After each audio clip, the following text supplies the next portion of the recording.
Tuhan, kita mau berdoa buat kebenaran firman Tuhan yang kita dengar siang ini. Tuhan Yesus, saatnya Engkau berkati kami dengan kebenaran firman-Mu. Kuduskan, sucikan hati dan pikiran kami, biar kami siapkan hidup kami untuk diberkati dengan firman-Mu. Engkau tahu kebutuhan jemaat-Mu Tuhan, biar firman-Mu berkati kami siang ini maupun jemaat yang ada di rumah, berkati mereka Tuhan.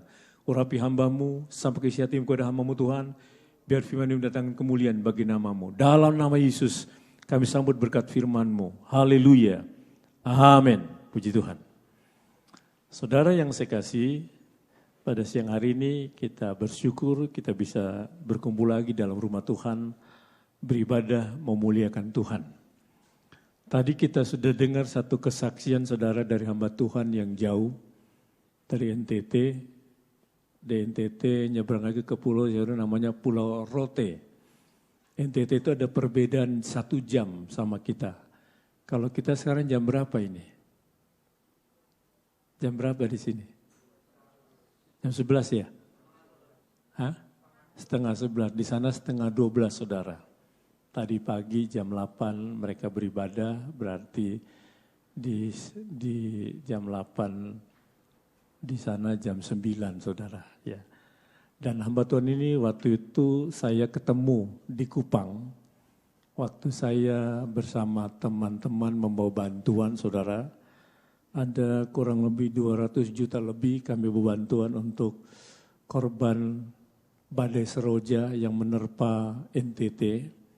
Termasuk badai ini menerpa hamba Tuhan ini saudara. Dan saya sudah lihat foto-foto gerejanya, bahwa masih belum selesai gerejanya, masih banyak yang dibutuhkan. Itu sebabnya hamba Tuhan ini datang ke tempat kita, mari biarlah kita mau tergerak untuk membantu meringankan pembangunan gereja yang hamba Tuhan ini sedang kerjakan. Dengan berkat Tuhan yang Tuhan berikan lebih dalam kehidupan kita, berbagilah. Karena waktu kita berbagi, kita sedang menanam harta di sorga. Apa yang kita tabur pasti kita tuai. Amin. Amin. Ya, puji Tuhan, kita berdoa biar Tuhan memberkati hamba Tuhan ini hingga pembangunannya bisa selesai. Mari kita akan masuk dalam kebenaran firman Tuhan, kembali kepada tema gereja kita tahun 2022, dewasa di dalam Kristus. Minggu lalu kita sudah melihat apakah dewasa di dalam Kristus itu ada 3. Yang pertama, orang yang dewasa di dalam Kristus berarti telah mencapai kesatuan imannya. Lalu yang kedua, mereka memiliki pengetahuan yang benar tentang anak Allah. Dan yang ketiga, kedewasaan penuh dan tingkat pertumbuhan yang sesuai dengan kepenuhan Kristus. Ini sudah kita lihat minggu lalu. Pada pagi hari ini kita akan melihat dampak dari orang yang dewasa di dalam Kristus. Apakah dampak itu saudara? Dampak itu pengaruh yang kuat yang mendatangkan akibat. Akibat ini bisa akibat negatif, bisa akibatnya positif. Jadi waktu orang mengalami dampak, itu adalah pengaruh yang kuat yang mendatangkan akibat dalam kehidupannya. Nah, kalau dikatakan dampak dewasa dalam Kristus, berarti apa? Pengaruh yang kuat dalam hidup orang itu untuk apa? Mengalami dampak positif di dalam kehidupannya. Nah, apakah dampak dewasa dalam Kristus? Mari kita lihat Efesus 4 ayat 14 sampai ayat 16. Saya akan bacakan ayat ini buat kita semua. Sehingga kita bukan lagi anak-anak yang diombang-ambingkan oleh rupa-rupa angin pengajaran, oleh permainan palsu manusia dalam kelicikan mereka yang menyesatkan. Tetapi dengan teguh berpegang kepada kebenaran di dalam kasih, kita bertumbuh di dalam segala hal ke arah Dia, Kristus yang adalah kepala. Daripadanya seluruh tubuh yang rapi tersusun dan diikat menjadi satu oleh pelayanan semua bagiannya sesuai dengan kadar pekerjaan tiap-tiap anggota menerima pertumbuhannya dan membangun dirinya di dalam kasih. Waktu kita membaca Efesus pasal 4 ayat 14 sampai 16 ini, di sana dijelaskan dampak dari orang yang dewasa di dalam Kristus. Kalau saudara perhatikan ayat 14 sampai 16, ada 5 dampak yang dialami oleh orang yang dewasa di dalam Kristus. Apakah dampak-dampak itu, saudara? Yang pertama, ayat 14 bagian A, tampilkan lagi. Sehingga kita bukan lagi anak-anak yang diombang-ambingkan oleh rupa-rupa angin pengajaran. Waktu seseorang dikatakan mereka sudah mengalami dewasa di dalam Kristus, dampak yang pertama yang mereka alami dalam hidup mereka, mereka bukan lagi anak-anak yang diombang-ambingkan oleh rupa-rupa angin pengajaran. Mereka tidak lagi menjadi anak-anak yang diombang-ambingkan oleh rupa-rupa angin pengajaran. Saudara, ayat ini menggambarkan kondisi anak-anak yang labil dan mudah ditipu. Cobalah saudara perhatikan, anak-anak itu mudah ditipu, saudara. Dia labil, dia tidak pernah mantap, saudara. Itulah anak-anak. Nah, anak-anak itu mudah diombang-ambingkan. Apa arti diombang-ambingkan? Diombang-ambingkan artinya terbawa-bawa ke sana kemari, tidak berketentuan. Itu anak-anak. Dia mudah terbawa arus, mudah diombang-ambingkan. Tetapi kalau dia orang dewasa, dia tidak mudah diombang-ambingkan. Kenapa? Dia sudah dewasa. Dia sudah mantap, saudara, dalam pengiringannya kepada Tuhan. Dia tidak mudah dipengaruhi oleh apapun, saudara. Nah, dikatakan di sini, diombang-ambingkan oleh rupa-rupa angin pengajaran. Apa artinya rupa-rupa angin pengajaran? Rupa-rupa angin pengajaran berbicara tentang pengajaran palsu. Pengajaran yang tidak benar, pengajaran yang menyesatkan. Nah, anak-anak ini mudah diombang-ambingkan dengan pengajaran-pengajaran sesat, saudara. Pengajaran yang tidak benar, pengajaran yang palsu di dalam kehidupannya. Nah, pengajaran palsu itu seperti arus yang bisa menyeret dan menghanyutkan, saudara. Ajaran palsu itu adalah mencoba menarik kita orang percaya dari jalan yang benar. Itu ajaran palsu.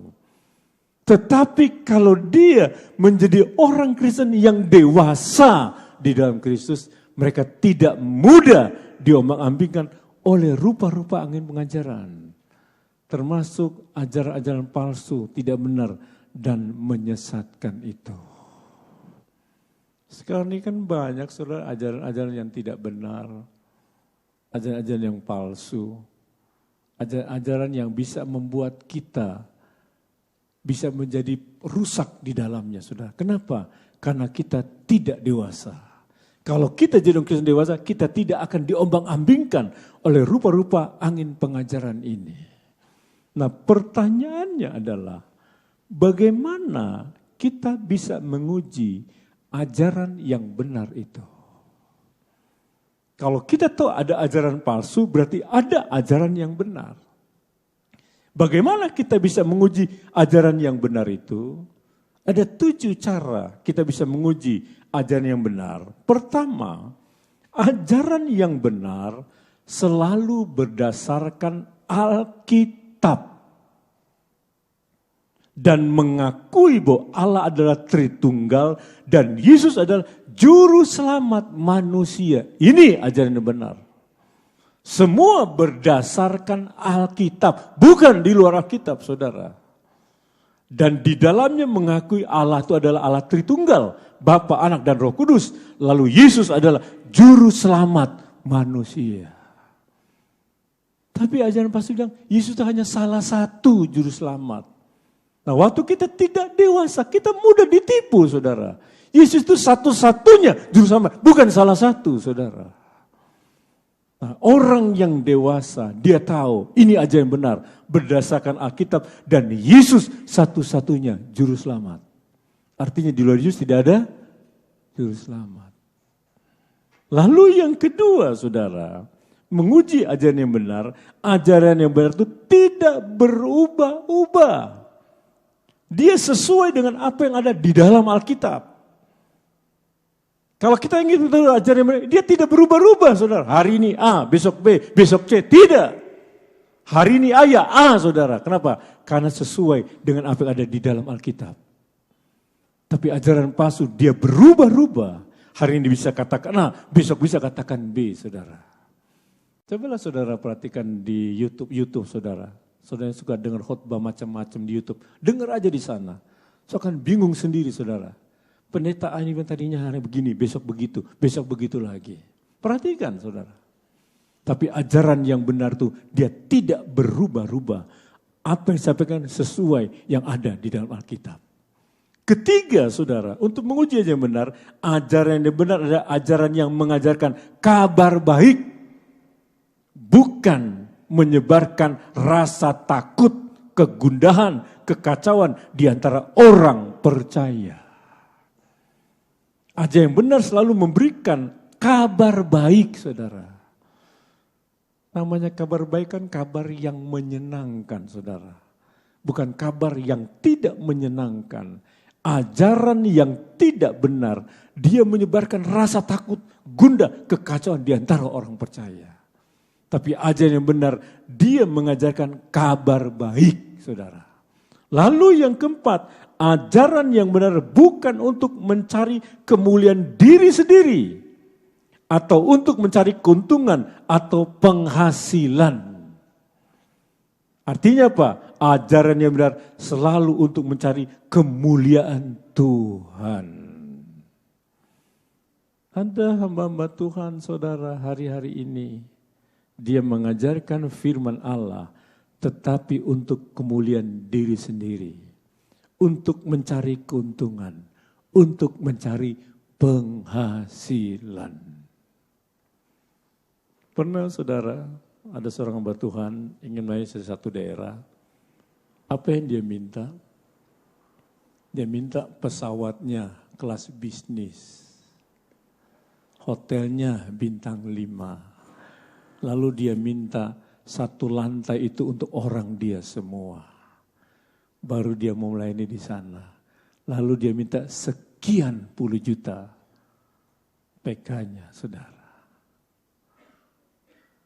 Sekarang ini banyak saudara begini. Apakah ini benar? Tidak. Dia dapat dari Tuhan gratis, harusnya diberikan secara gratis kepada orang lain juga. Ini ajaran-ajaran yang sekarang ini mencari kemuliaan diri sendiri. Bukan untuk kemuliaan Tuhan, saudara. Dia cari keuntungan dan penghasilan buat kehidupannya. Yang kelima, ajaran yang benar akan mempersatukan jemaat atau orang percaya, bukan memecah belah keutuhan gereja. Waktu ajaran benar disampaikan, dia menyatukan jemaat, saudara. Bukan memecah belah gereja, tapi satukan gereja itu. Dan yang keenam, ajaran yang benar tidak terpengaruh oleh pendapat atau kebiasaan masyarakat zaman sekarang. Tidak dipengaruhi oleh suasana politik yang ada. Ajaran benar tidak terpengaruh oleh apapun, saudara. Kenapa? Karena benar itu tetap adalah berdasarkan kebenaran firman Tuhan. Bukan berdasarkan kebiasaan masyarakat zaman sekarang. Oh, masyarakat zaman ini begini, kita harus menyesuaikan diri. Tidak, saudara. Zaman ini harus menyesuaikan diri dengan kebenaran firman Tuhan. Bukan firman Tuhan menyesuaikan diri dengan keadaan yang sekarang. Tetapi kan banyak sekarang, saudara. Firman Tuhan harus menyesuaikan diri dengan keadaan sekarang. Maka kan ada gereja yang entertain kan, saudara, dibuatnya. Wah, seperti show, saudara. Harus ada ini, harus ada ini, harus ada ini. Tapi dengan pandemi COVID-19 banyak gereja yang tutup, saudara, dengan cara-cara gitu. Dan orang-orang yang menyelenggarakan seperti itu banyak yang sudah tidak ada pekerjaan lagi, pemain musiknya sampai dia nganggur, saudara. Karena semua sifatnya dibayar. Siu semua, saudara. Ajaran yang benar tidak seperti itu, saudara. Ajaran yang benar yang ketujuh, orang-orang yang mengajarkannya hidup sesuai dengan firman Tuhan. Apa yang di mulut sama dengan yang di hati. Ini, saudara. Untuk menguji ajaran yang benar, kita harus tahu, saudara. Nah, orang yang dewasa di dalam Kristus, dia tidak diombang-ambingkan oleh rupa-rupa angin pengajaran. Dia tahu mana yang benar, mana yang tidak benar. Karena dia orang yang dewasa. Yang kedua, saudara, 14 bagian B. Tampilkan. Saya bacakan. Oleh permainan palsu manusia, dalam kelicikan mereka yang menyesatkan. Yang kedua, saudara, orang yang dewasa di dalam Kristus tidak diombang-ambingkan oleh permainan palsu manusia dalam kelicikan mereka yang menyesatkan. Dia tidak dipermainkan oleh permainan palsu manusia ini dalam kelicikan mereka yang menyesatkan. Sifat licik, saudara, adalah sifat alami manusia yang bisa dimiliki siapapun di dunia ini. Siapapun dia bisa punya sifat licik, saudara. Karena ini sifat alami. Apakah licik itu? Licik menurut Kamus Besar Bahasa Indonesia adalah banyak akal yang buruk. Licik itu pandai menipu. Licik itu culas, licik itu curang dan sebagainya. Itu licik. Waktu orang dikatakan licik, dia banyak akal yang buruk. Dia suka menipu, saudara, culas, curang dan sebagainya. Nah, orang-orang licik ini suka menjerat dengan apa? Dengan tipu daya dan menyesatkan manusia. Sekarang ini, saudara, banyak penipuan. Saya sering dapat telepon, saudara. Teleponnya begini nih. Telepon saya angkat. Pak, Bapak kenal saya? Aduh, siapa ya? Bapak kenal orang yang di Polresta? Aduh, enggak tahu ya. Bapak kenal orang di Polda? Kenal, saya bilang. Namanya ini, ya teman saya. Ah, itu Pak saya, Pak. Sekarang saya ganti nomor HP saya, Pak. Tolong catat, Pak ya. Nomor HP saya sekarang ini. Simpen, Pak ya. Iya, saya bilang. Saya udah tahu saya dibohongin. Saya matiin, ntar lagi dia nelfon saya lagi, nomor yang sama. Oh, telepon lagi sampai 4 kali saya ngangkat, ini dia baru berhenti. Kenapa? Penipuan. Siapa yang tahu pinjol? Apa pinjol itu? Pinjaman online. Kan banyak masyarakat kejebak dengan pinjol kan?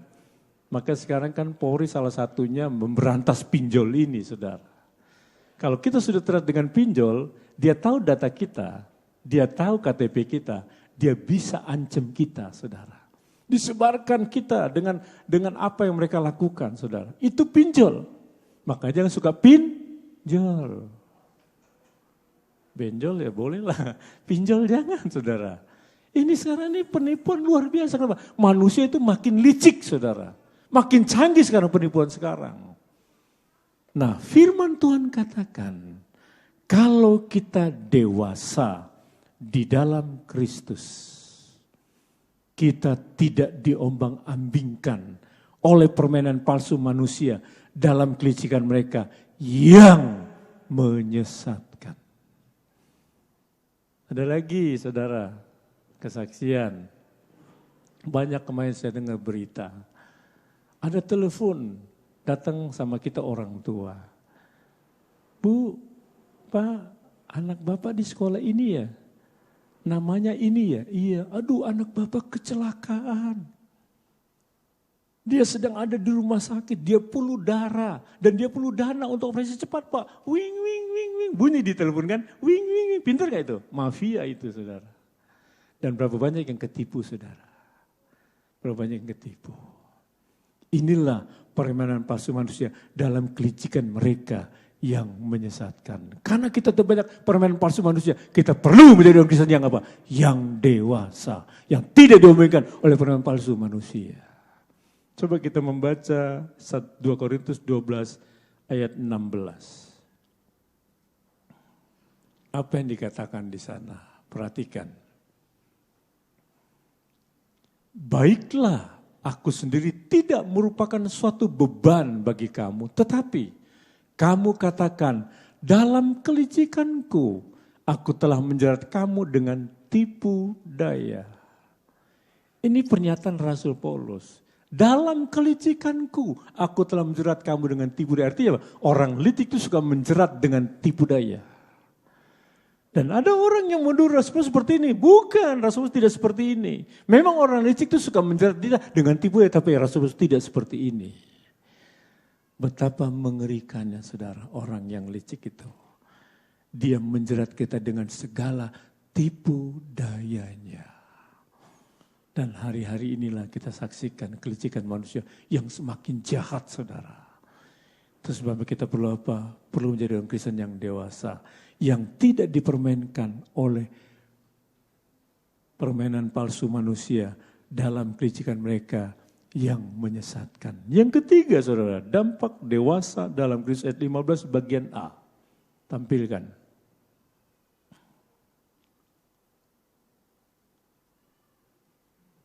Efesus 4:15 bagian A.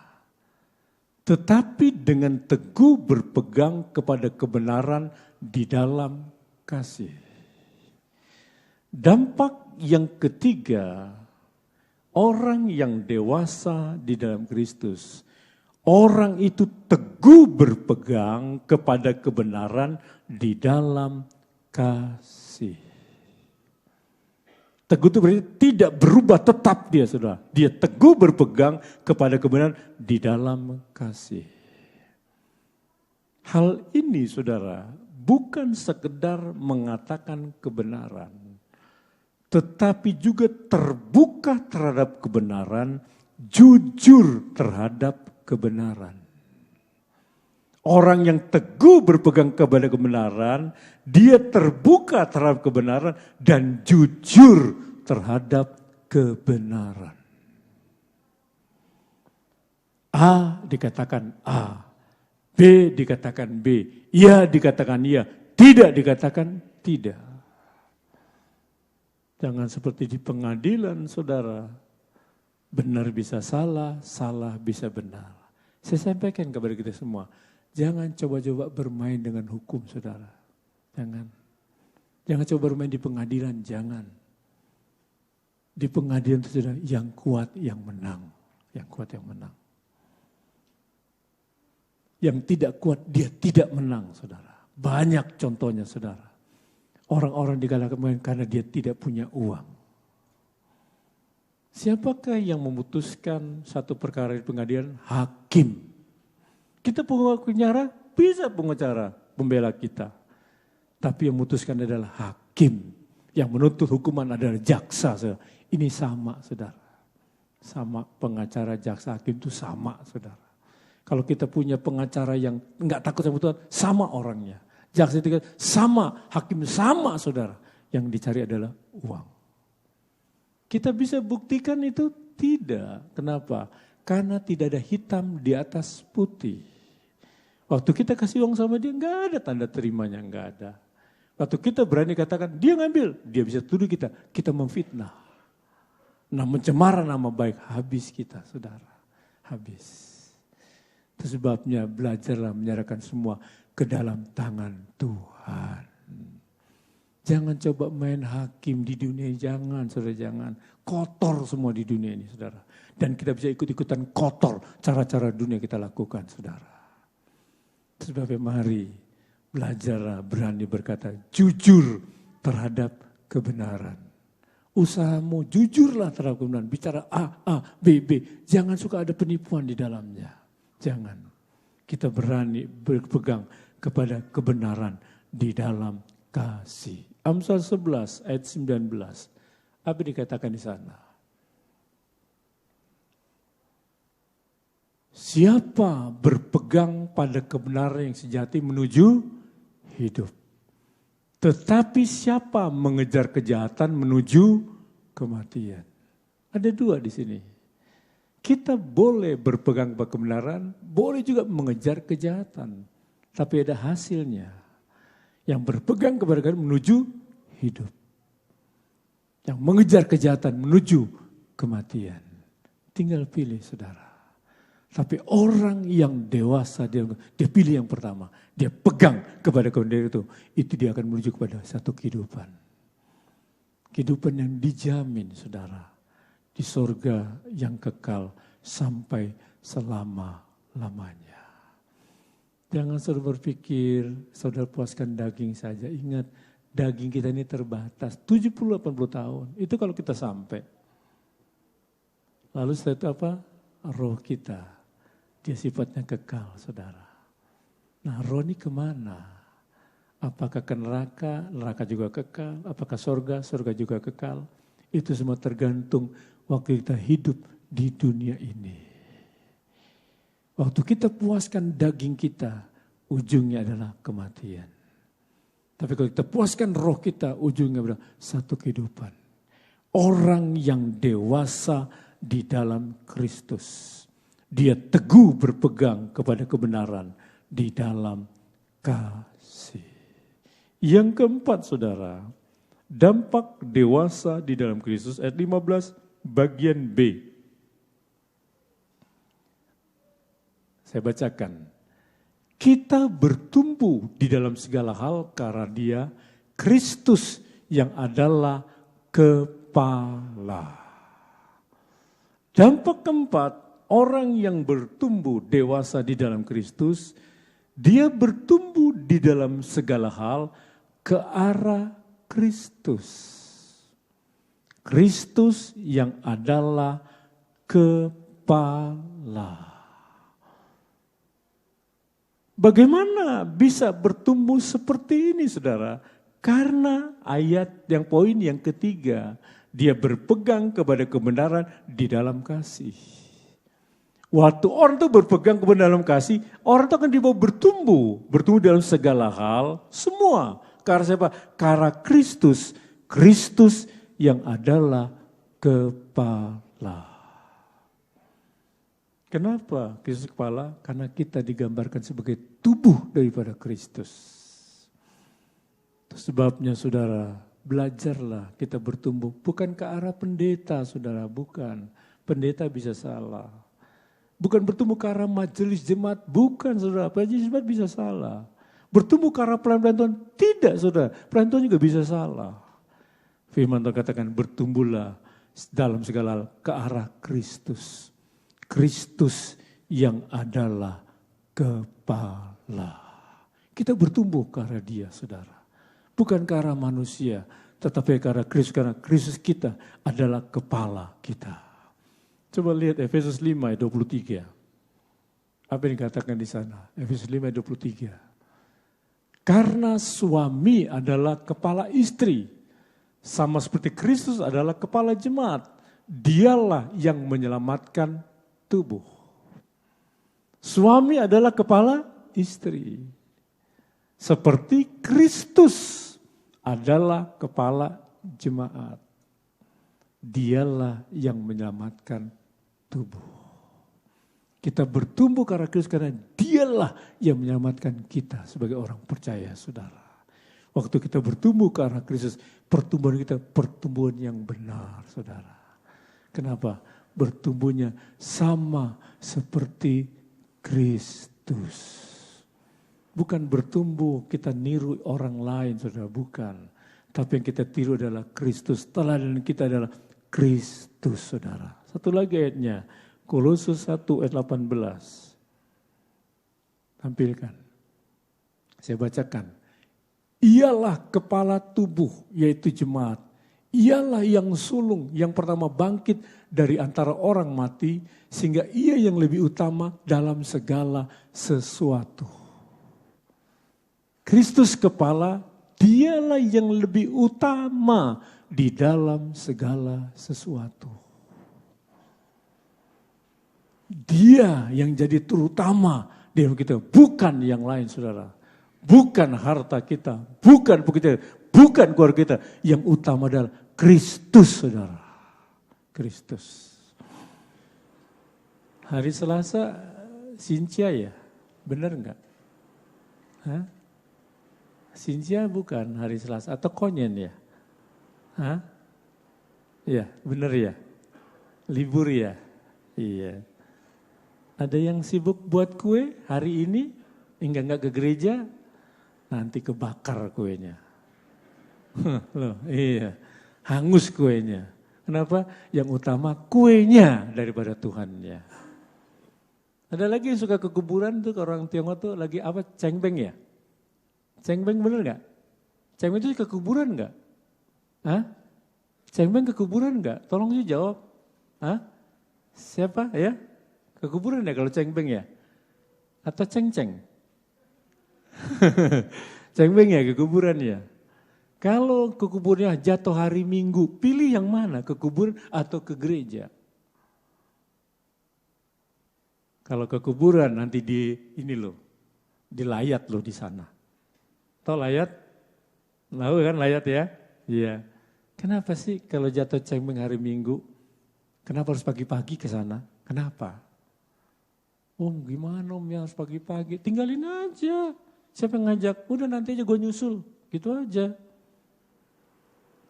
Cengbeng di nomor satuin, gerejanya nanti. Gak ke gereja yang penting cengbeng. Ih saudara.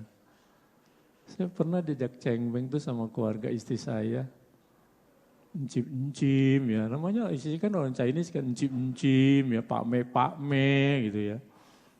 Diajak saya di kuburan cara. Dia ada yang Kristen, ada yang enggak Kristen. Ya namanya saya jatuhnya apa ya? Kalau dia Pak Me, saya ini apanya ya? Coba sebutin apa sih, saya lupa tuh. Saya dia Pak Me. Encim, apa ya? Saya enggak tahu juga saya nyebutnya ya. Nah itulah. Lalu saya diajak ke kuburan saudara ya. Oh ini ada pendeta, biar pendeta doa, katanya kan. Pak pendeta tolong doain ya. Doain siapa? Ini yang mati.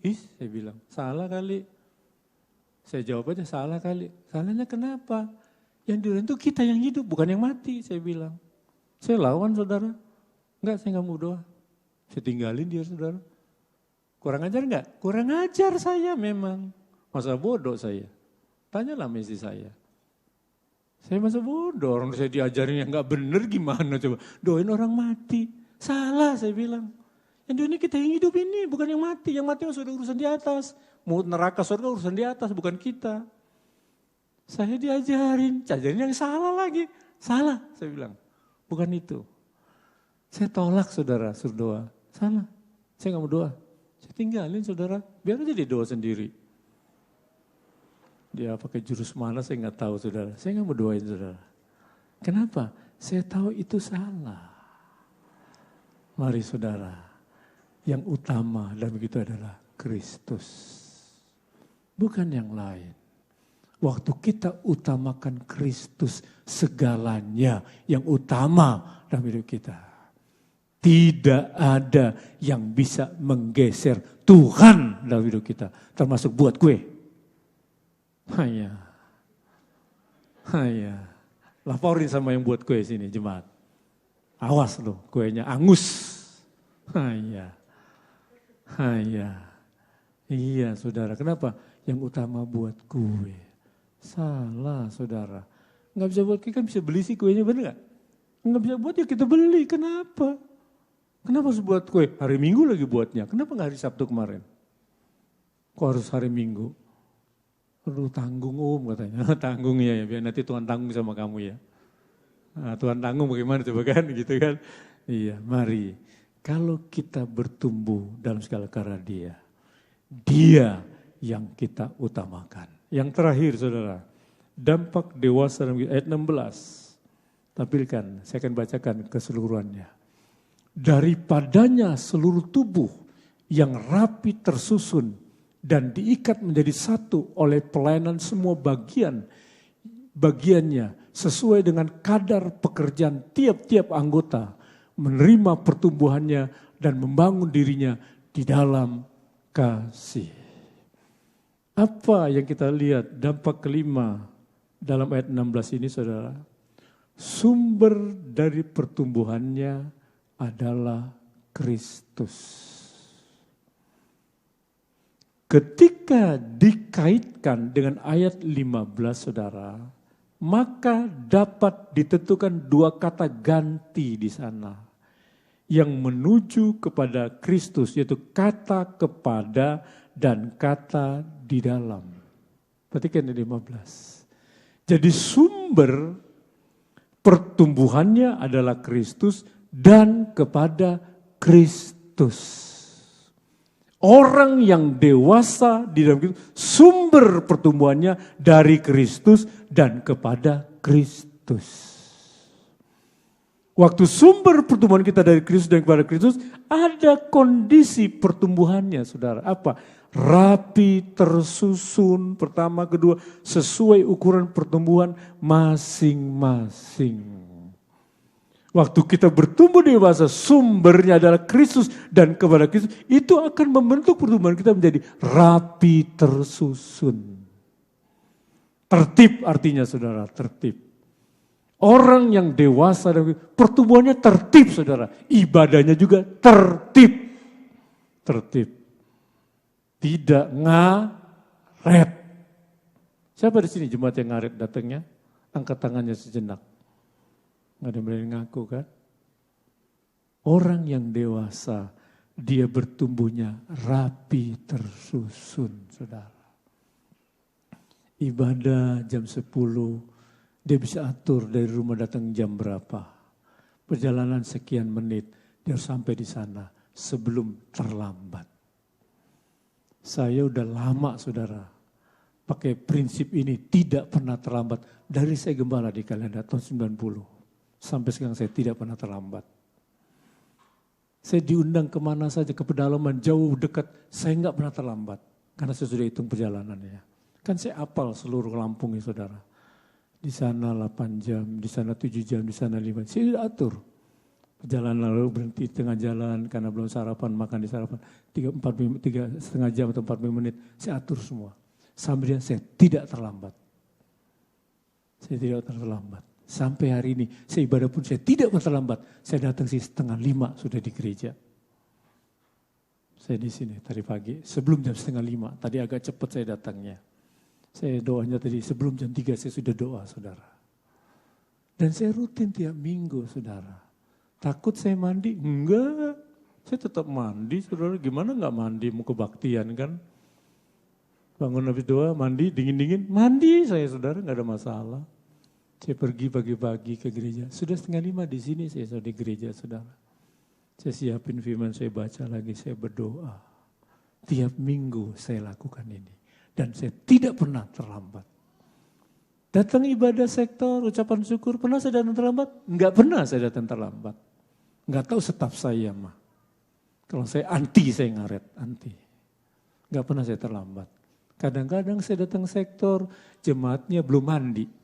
Aduh om, saya belum mandi, masa bodoh? Dia belum mandi, ya terserah lah. Saya mau udah datang di rumahnya. Belum beres-beres, gak apa-apa, saya di luar aja, saya bilang. Karena saya gak pernah terlambat, saudara. Kenapa? Orang yang dewasa di dalam dia bertumbuh. Menjadi rapi, tersusun. Dia jadi orang yang tertib, saudara. Mari saudara, jadilah orang Kristen yang dewasa. Di tahun 2000 tinggalkan semua anak-anak itu. Jadilah orang Kristen yang dewasa. Yang bertumbuh rapi tersusun Tuhan. Yang mendatangkan kemuliaan bagi nama Tuhan. Mari kita bangkit berdiri. Haleluya. Kita renungkan firman yang kita dengar siang hari ini. Kita naikkan pujian yang minggu lalu kita naikkan. Indah rencanamu Tuhan.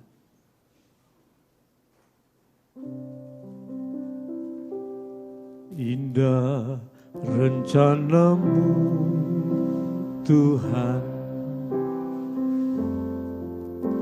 Di dalam hidupku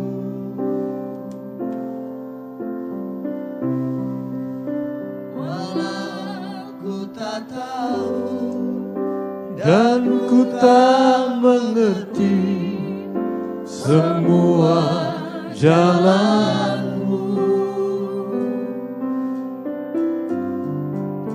Dulu ku tak tahu Tuhan,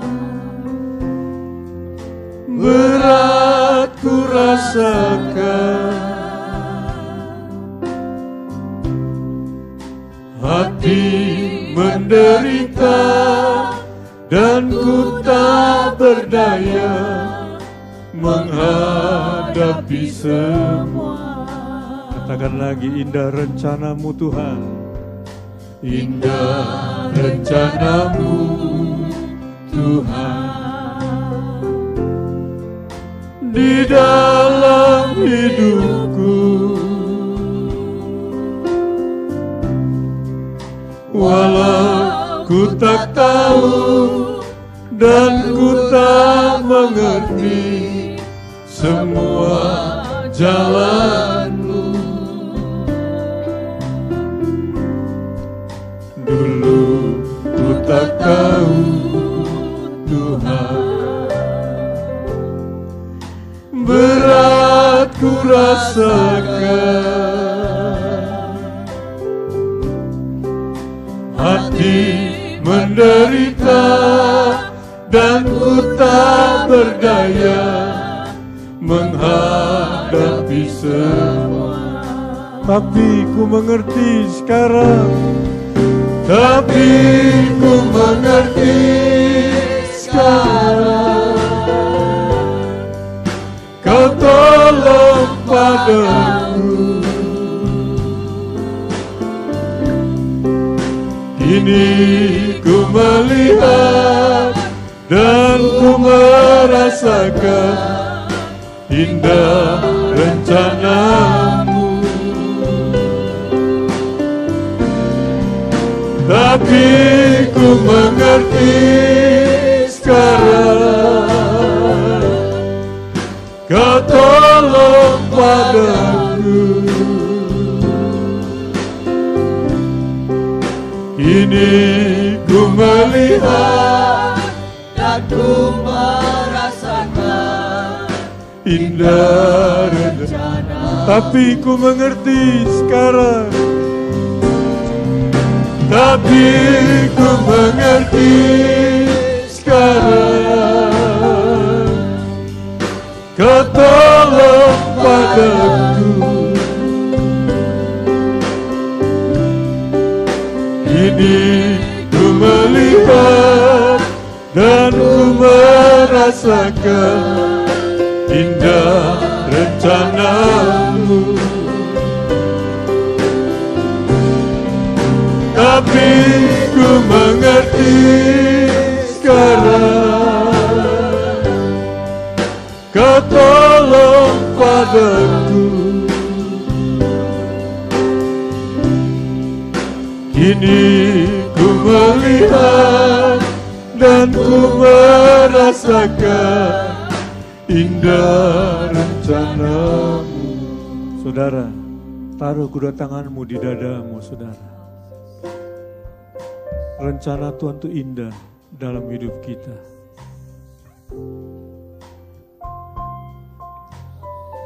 Dia ingin membentuk kita, saudara, menjadi orang Kristen yang dewasa.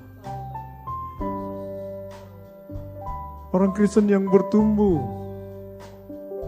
Hingga layak waktu dia datang kedua kali kita menjadi mempelainya. Tinggalkan semua sifat kanak-kanakmu, saudara. Buang semua yang tidak baik dalam kehidupanmu. Tanggalkan semua yang tidak benar dalam hidupmu, saudara.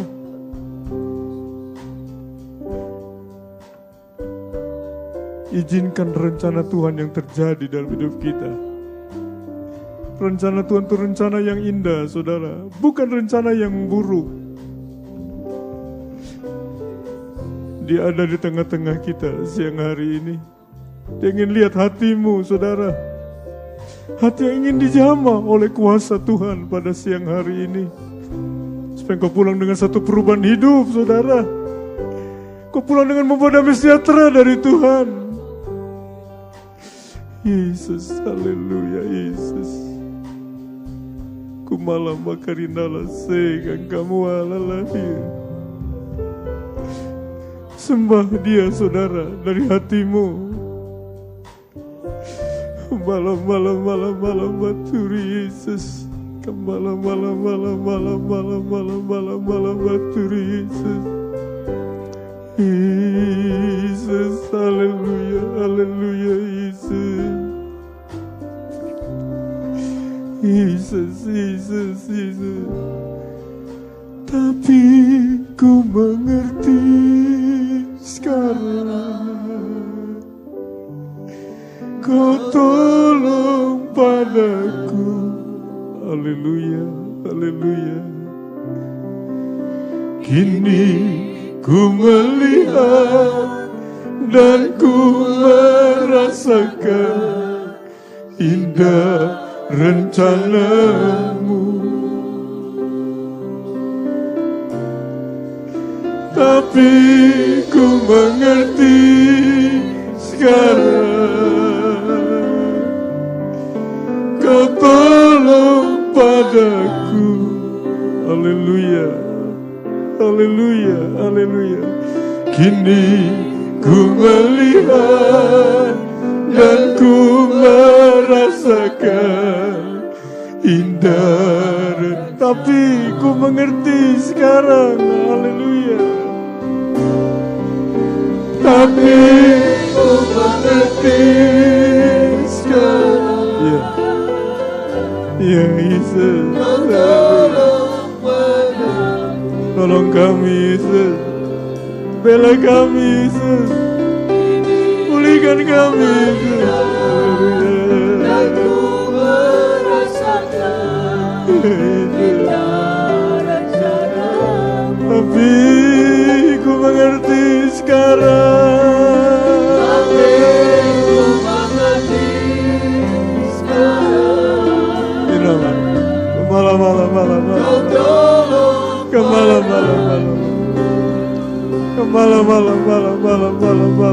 baturi. ku melihat dan ku merasakan indah rencanamu. Kita sembah dia, saudara. Sembah dari hatimu. Yesusmu ada di tengah-tengahmu siang hari ini. Dia tahu keberadaanmu, saudara. Dia tahu isi hatimu. Semua terbuka di hadapan dia, saudara. Dia tahu kebutuhanmu. Dia tahu keperluanmu. Dia tahu apa yang kau inginkan, saudara. Malam matakan kamu ala lahir. Yesus Tuhan. Haleluya, Yesus Tuhan. Terima kasih Tuhan. Terima kasih Kami Yesus. sangat bersyukur buat firman-Mu pada siang hari Ya ini. Yesus. Yang menasihati kami, yang mengajar kami Tuhan. Supaya kami menjadi jemaat yang dewasa. Ya, yang menjadi Yesus. jemaat dewasa bertumbuh berbuah-buah di dalam Ya, Engkau Tuhan. Yesus. Ya, Yesus. Biarlah kami menjadi jemaat yang semakin hari menjadi serupa segambar dengan Engkau Ya, Tuhan. Yesus. Ya, Dan semakin hari Engkau terus dipermuliakan dalam setiap kehidupan kami.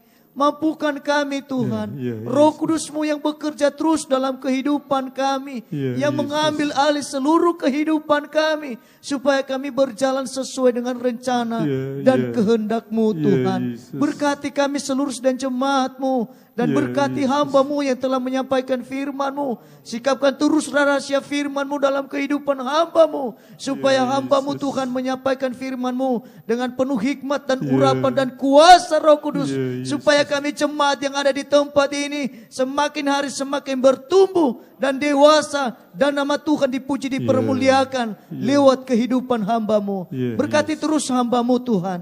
Berikan kesehatan, kekuatan dalam Ya, kehidupannya. ya, Yesus. Dan kami mau berdoa, berkati jemaat-Mu Tuhan yang telah memberi waktu untuk memuliakan nama-Mu. Ya, Yesus. Segala apa yang mereka beri hari ini, Tuhan berkati, Benar. Tuhan balas Benar. dalam setiap usaha dan pekerjaan Benar, mereka, Yesus. dalam setiap rumah tangga mereka diberkati oleh Tuhan.